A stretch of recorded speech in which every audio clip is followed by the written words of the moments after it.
So let's go to the installation and setup process for the DWSIM. If you're on Windows,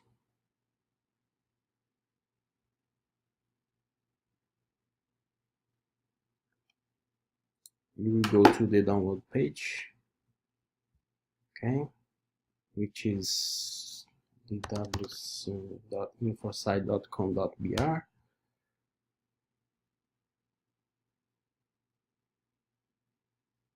You should go to the downloads page,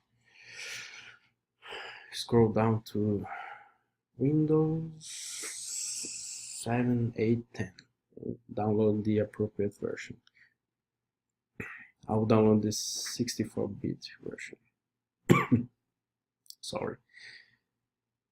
On this screen you be able to make a donation if you want to, but if you don't want to make a donation, that just put 0 on this box and click on buy this. From now on the process will be a little different for you, but you will click on get. There will be another window with the receipt. You should click on view products, and here we will get a list of the most recent installers. You should always get the latest installer. These older ones are for those who had some kind of problem with the latest version, okay? But you should always get the latest version, which in this case is v5.2 with update 2, okay? So you click on download and you will get the installer. I've got it already. So let's move on to this to install the software. This is my Windows on Parallels desktop. I got it here on download, so you double click on the installer.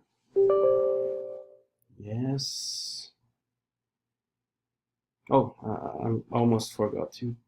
You should make sure that you already have the .NET Framework version 4.7.1 installed on your Windows, okay? So you need to install the .NET Framework.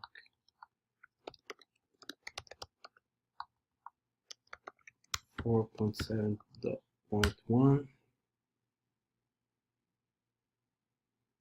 Make sure to install it before running DWSIM, otherwise it will not work correctly, okay? So let's continue with the installation.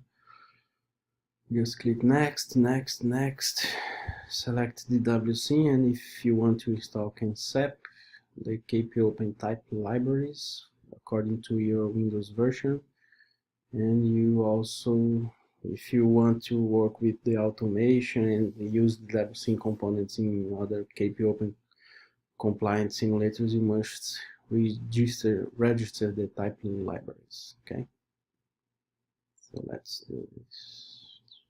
Let me choose the installed folder.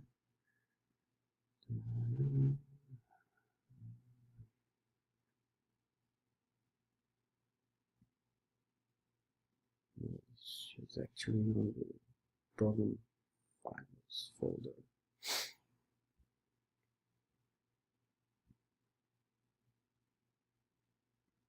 Okay.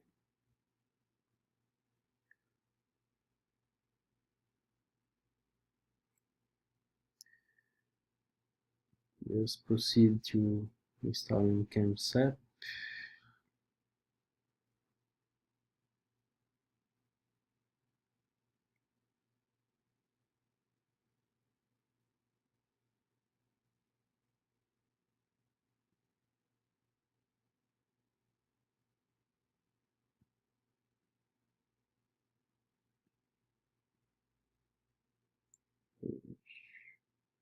I've already have it installed, so I will cancel this installer, okay? But you must install this component too in order to use KP Open components with DWSIM.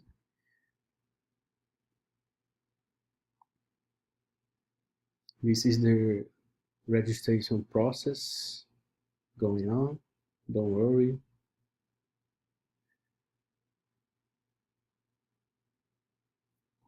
Okay. Everything went just fine. Click next and close. Okay, so now the DWSIM is installed, and here we will have the DWSIM shortcut, which is a shortcut to the cross-platform user interface version. Okay, so if you double click on it, you will open the new interface for the DWSIM. And if you click on this shortcut, which is for the classic user interface, which is the interface that must be familiar to all the DWSIM users since from earlier versions up to version 4, this was the only interface available for the users. Okay, so the DWSIM is installed correctly on Windows.